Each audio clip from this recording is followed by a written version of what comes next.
Vedeli ste, že jeden z najvplyvnejších filozofických diel v histórii napísal muž vo väzení, ktorý čakal na popravu. Boetius bol bohatý rímsky senátor, ktorý mal všetko. Bohatstvo, moc, rodinu. Potom prišiel rok 524. Obvinili ho zo zrady. Všetko stratil za jeden deň.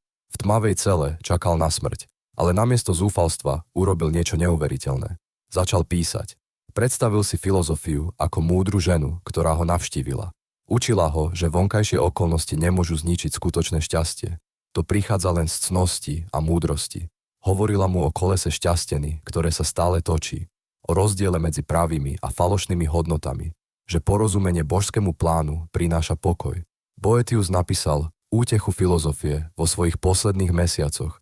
Potom ho popravili, ale jeho dielo žilo. 1000 rokov bolo povinnou literatúrou.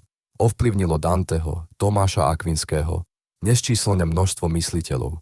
Dokázal, že múdrosť rastie najsilnejšie v našich najtemnejších chvíľach. Keď stratíme všetko vonkajšie, nájdeme to najdôležitejšie vo vnútri.